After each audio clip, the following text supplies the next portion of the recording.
Acompanhe agora mais um tema doutrinário do Evangelho de Jesus. Boa noite, sejam muito bem-vindos. Nós continuamos então o estudo do Evangelho segundo o Espiritismo, capítulo 13. E essa mensagem, se tiverem oportunidade, a gente sugere que a leiam até o final. Ela vem assinada pela irmã Rosália.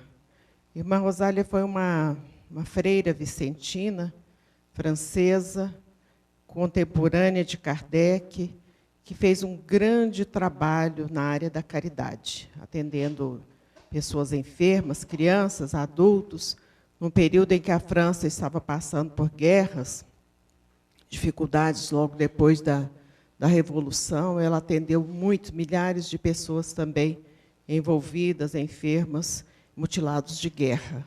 Então, ela vem com muita propriedade trazer essa mensagem falando sobre a caridade material e a caridade moral. E nós sabemos que a doutrina espírita tem como âncora, como base, o axioma que fora da caridade não há salvação. E sabemos também que existem as caridades de ordem material e a caridade de ordem moral. E sempre nós, espíritas, fizemos muita caridade nos aspectos materiais. Hoje a gente observa com muita tristeza a quantidade de pessoas que estão necessitadas e pedindo nos sinaleiros da cidade. Por todo lugar que a gente passa, tem 2, 3 solicitando as ajudas. E a doutrina espírita tenta suprir essas dificuldades em determinados momentos, com sopa, com distribuição de cobertores, com distribuição de cesta básica, de remédios, de agasalhos, de mensagens. Então, existem algumas casas que realizam esses trabalhos, fazem os trabalhos à noite, estão distribuindo exatamente nessa época de muito frio. E podemos dizer que a caridade material é a mais fácil de todas, porque tudo que a gente tem que fazer é só ficar desprendido um pouco, e normalmente a pessoa dá aquilo que está sobrando. Mas é muito útil e muito necessário, o Espírito Emmanuel fala caridade enquanto necessária. Mas a caridade também evolui. E já foi muito pior. Nos aspectos materiais, já foi muito pior. E a gente imagina, nós almejamos todos, que um dia esse tipo de caridade não existirá mais, porque todas as pessoas terão condições de atender à sua própria subsistência. Todas as pessoas terão a dignidade de vida, de sair ao supermercado e comprar o que lhe interessa, comprar o seu cobertor. Então, nós haveremos um momento da história do planeta Terra, nós haveremos, sim, de ter essa alegria de todas as pessoas terem essas condições. Já a caridade moral, e, na verdade, a caridade moral foi a grande orientação trazida pela doutrina espírita, porque Kardec, quando perguntou aos espíritos, aos imortais, quando ele estava codificando a doutrina, e ele começa a codificação com o Livro dos Espíritos. Então, quando ele pergunta aos espíritos o que seria caridade no entendimento de Jesus, os espíritos mentores da codificação responderam assim: a caridade é, no entendimento de Jesus, a benevolência para com todos, a indulgência para com as imperfeições alheias, o perdão das ofensas. Portanto, não falou em cobertor, cesta, remédio, sopa, não falou em nada disso. Por quê? Porque a codificação, ela é a terceira revelação, ela vem para a eternidade. E este momento em que estamos nessa necessidade de coisas materiais é transitório e a codificação persistirá. E há, então, a importância, a necessidade de entendermos benevolência, indulgência, perdão das ofensas. Esta é a caridade moral. E ela é difícil de fazer, porque, sobretudo, quando nós nos propomos ao sentimento do perdão, normalmente a gente tem alguém, alguma pessoa, alguma situação na nossa vida que nós imaginamos que fomos prejudicados e aí a gente tem dificuldade em exercer esse sentimento de perdão.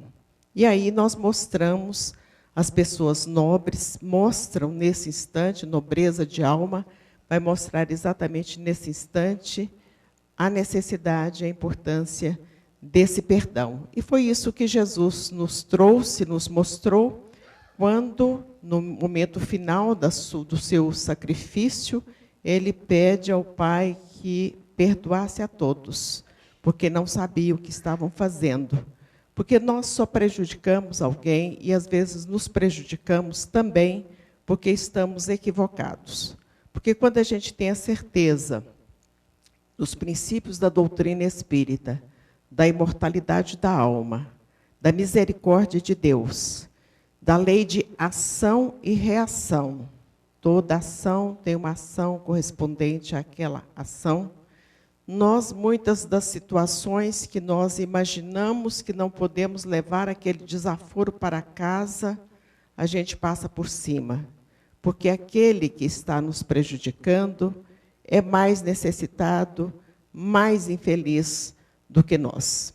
Lembro, há muitos anos atrás, aconteceu um assassinato aqui em Goiânia, num setor nobre, de pessoas jovens, ambos de famílias tradicionais, meninos bem criados, pois por alguma rixa, algum desentendimento, um acabou tirando a vida do outro. E aí vem imprensa e polícia, as coisas próprias de um assassinato, de um homicídio, e uma das tias, a tia da vítima, foi entrevistada num canal de televisão, e ela disse assim: eu não sei se tenho mais pena do meu sobrinho, que está morto, ou daquele que tirou a vida dele. Eu não sei se eu tenho mais pena da minha irmã, ou se eu tenho mais pena da mãe deste rapaz que se tornou réu neste instante. Então, aí a gente já observa a grandeza daquela alma preocupada com aquela outra pessoa, porque sabe que a lei da ação e da reação vai atingi-los em algum momento. Terão que retornar juntos para dar seguimento a esse processo de evolução espiritual, porque a lei é para todos, a lei divina, sobretudo, é para todos.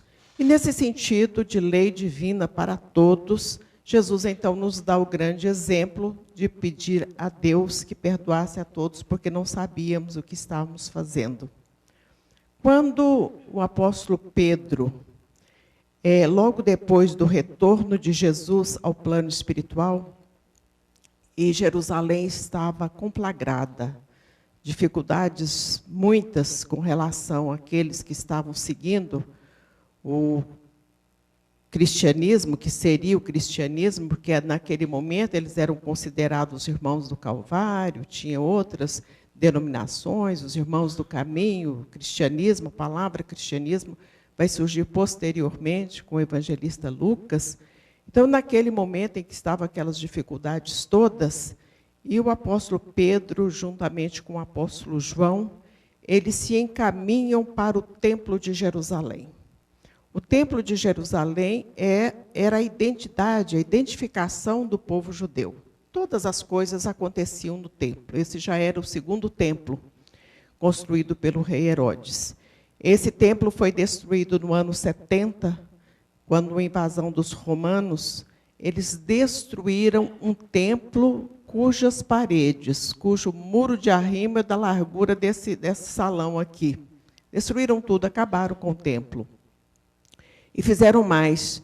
Pegaram aquelas relíquias do templo, e os que sobraram, as pessoas, e desfilaram ali pela Via Ápia em Roma, mostrando o troféu de guerra que eles haviam conseguido. Relíquias como a menorá, que é o castiçal de 7 pontas dos judeus, e aquelas pessoas acorrentadas caminhando por ali. Então, mas nessa época, o templo ainda existia. Foi logo depois do retorno de Jesus ao plano espiritual. E ele se aproxima, então, do templo, e ali estava um esmoler. E este senhor, haviam vários ali, esse senhor, ele era um coxo de nascença, E quando o apóstolo Pedro se aproxima, ele estende as mãos pedindo uma esmola. E o apóstolo Pedro diz a ele assim: eu não tenho ouro nem prata, mas o que eu tenho eu te dou. Essa mesma frase foi usada pelo Papa Francisco, quando esteve no Brasil, foi o primeiro país que ele visitou, logo que ele se tornou Papa. E na primeira reunião que ele fez lá no Rio de Janeiro, no Palácio Guanabara, ele chega dizendo exatamente isso: eu não tenho ouro nem prata, mas o que eu tenho eu te dou. Contando para os brasileiros que ele vinha para trazer o carinho, para trazer os alertas ao povo brasileiro e, sobretudo, às nossas autoridades. E foi essa frase, então, que o Papa Francisco disse, foi a frase que o apóstolo Pedro fez a referência a esse mendigo que lá estava: eu não tenho ouro nem prata, mas o que eu tenho eu te dou. Levanta e anda. E ele realmente levantou e andou. Saiu pulando, saltitando. E dali para frente, conta Atos dos Apóstolos, que é um dos livros da Bíblia, do Novo Testamento, que por onde passava o apóstolo Pedro e o apóstolo João, as pessoas, os enfermos, iam ficando para que a sombra deles alcançasse aquelas pessoas e, através dessa sombra, eles iam se curando. Não teve nenhum tostão nessa história. Não teve nada de ordem material, porque ele não tinha absolutamente nada de ordem material. Mas ele tinha o sentimento de amor. Ele tinha ligação com a espiritualidade amiga. O fluido dele, a energia de amor, curava as pessoas. E tanto curava que ele institui a Casa do Caminho, lá em Jerusalém. Imaginemos um judeu que se torna cristão, com as dificuldades das perseguições próprias. Como é que ele fazia para angariar recursos para manter esta Casa do Caminho? Muitos judeus levavam os recursos materiais. E uma vez o apóstolo Paulo pergunta a ele, logo depois que ele havia sido despertado às portas de Damasco, ele pergunta a ele: como é que foi, depois que eu saí daqui, como é que foi a convivência suas, quer dizer, de todos aqueles cristãos do primeiro momento? Repetimos que ainda não tinha o nome de cristãos. Como é que era a convivência de vocês com os judeus? E ele começa a relatar perseguições, mortes, martírios, prisões, sofrimentos de toda a ordem. E a Casa do Caminho sempre cheia de gente, porque eram os enfermos, os obsediados. Lá era um centro espírita, podemos dizer, porque atendia a todos nos trabalhos de ordem material, sopa, cama, cobertor, chás, ungüentos e, sobretudo, muito amor. Trabalhos mediúnicos que existiram esses trabalhos mediúnicos, a manifestação dos espíritos. Em Atos dos Apóstolos, nós vamos ver quantas e quantas vezes os espíritos se manifestaram. Voz direta. Somente depois do século III é que as manifestações na igreja cristã deixou de existir por questões outras de políticas e de conveniências. Mas, até essa época, era muita manifestação que existia, orientações, tratamentos. E aí, então, o apóstolo Paulo pergunta: mas como é que você conviveu com esses judeus, maltratando vocês dessa maneira? E ele responde: porque somente assim eu poderia apresentar a eles Jesus. Somente convivendo, às vezes até sofrendo, mas somente assim ele poderia apresentar aos judeus Jesus.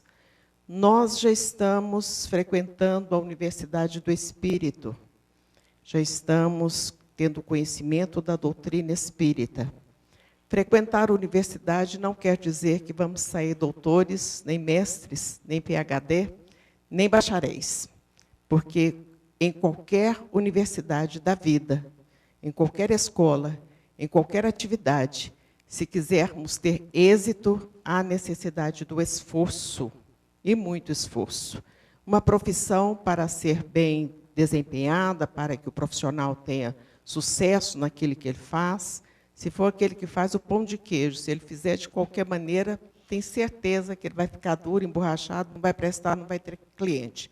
Então, qualquer atividade que se vá fazer, há necessidade que se faça bem feita, com amor. E hoje, então, nós estamos frequentando a Universidade do Espírito, mas há necessidade que saiamos daqui, bacharéis mesmo, formados em doutrina espírita. E o objetivo da doutrina espírita é a nossa transformação moral. Conhece-se o espírita, é a informação trazida pela codificação da doutrina espírita, pela sua transformação moral e pelo meio que elas emprega para dominar as suas más inclinações ou suas más tendências. É esta a proposta da doutrina espírita.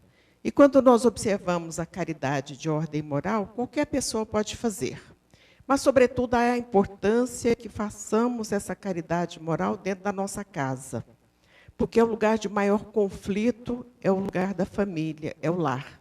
Porque quando nós estamos num convívio social, é fácil, meia hora, a gente sorrir para todos, e meu amor, minha querida, meu bem, é muito fácil. Mas aquela situação, aquelas pessoas que convivem diuturnamente, todos os dias, almoça, janta, dorme junto, se a gente não tiver um cuidado muito especial dentro da nossa casa, nós arrumamos áreas de conflito, e, às vezes, áreas de conflito que já vêm de outras vidas, de outras roupagens, e que continuarão em outros momentos também no processo da evolução espiritual. Esta encarnação é um divisor de águas das nossas vidas. Nós estamos tendo a felicidade mesmo, de muitas felicidades. Brasil, que embora com todas as dificuldades, mas é um país muito bom, família, trabalho, amigos, companheiros de ideal espírita e, sobretudo, doutrina espírita. Somos muito aquinhoados. E é importante que a gente que recebeu tanto, e a informação trazida pelo próprio mestre, aquele quem muito foi dado, muito será pedido, que passemos isso para frente. Agora, até para passar para frente, a nossa convicção, a nossa alegria de sermos espíritas, a nossa honra de sermos espíritas, tem que ter ponderação para fazer isso. Kardec foi considerado o bom senso reencarnado, portanto, um homem muito ponderado. E, se não fosse ponderado, ele não teria trazido a terceira revelação, porque ele foi pesquisando, inquirindo, refletindo, orando e chegou na beleza da codificação da doutrina espírita. Então, ponderação até para divulgar a doutrina espírita dentro da nossa casa.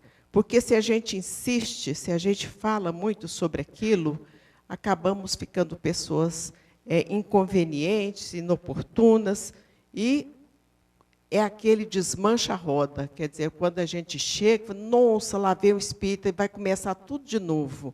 Então, a gente tem que ter esse cuidado de não ficar sendo aquele que desmancha a roda, mas, pelo contrário, sermos divulgadores da doutrina espírita pela nossa ação, pela nossa postura, pelo amor que tivermos nos nossos corações. Espírita é espírita 24 horas por dia. Não tem essa de espírita agora, eu estou aqui dentro do centro espírita, eu sou espírita, mas daqui a pouquinho, aquela pessoa que me magoou, me ofendeu, eu também vou dar a ela o mesmo tratamento que ela me deu. Então, nós ainda não assimilamos o ensinamento da doutrina espírita. Tem muitas pessoas, muita gente mesmo, adentrando as casas espíritas. E é uma honra mesmo ser espírita, porque o espírita necessita, primeiramente, de refletir, de analisar, de pensar. Não tem como ser espírita se ele não pensar, porque tudo que é trazido pela doutrina espírita nos remete à lógica, ao raciocínio, e voltamos a repetir, ao bom senso. Então, há necessidade que a gente realmente se prepare para ser espírita. Agora, podemos dizer que, do momento em que temos essa convicção, a nossa vida muda, e muda para melhor. E todo mundo que está aqui, todos nós, se perguntar, você quer mudar de vida? Quero.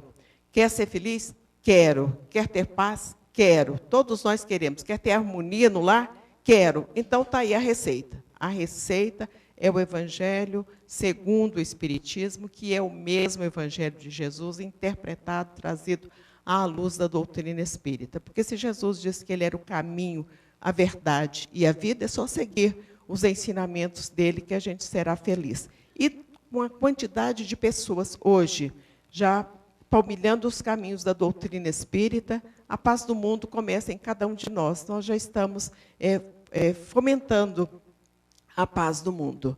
Se todos nós tivermos essa certeza e levarmos isso para os lugares onde nós estamos convivendo, nós já estaremos fazendo a nossa parte. A nossa parte no sentido dessa caridade de ordem moral. Não precisa de dinheiro, não precisa de absolutamente nada. É somente a gente querer que a gente realiza isso. Porque, muitas vezes, a caridade de ordem material ela é boa para quem faz. Nós sempre costumamos dizer que a melhor terapia para a desobsessão, aqueles procedimentos que a pessoa está em depressão, está infeliz da vida, está enferma e não sara, que o médico não sabe o que tem, e que não dorme de noite, que o lar virou uma coisa complicada, vai fazer sopa. Nossa, mas é um santo remédio. Vai fazer café da manhã, é um santo remédio. Daqui a pouquinho a pessoa já não está doente mais, porque ela não tem nem sequer tempo de pensar na doença. Porque se a sopa é feita no sábado, lá para quarta-feira ela já tem que estar comprando os ingredientes, procurando as promoções, tem que comprar a carne não sei aonde, tem que juntar as pessoas que vão fazer a sopa. Então, quer dizer, é um grande trabalho de desobsessão, o trabalho da sopa. Como a sopa está pronta, a gente não vai jogar fora, e a gente distribui.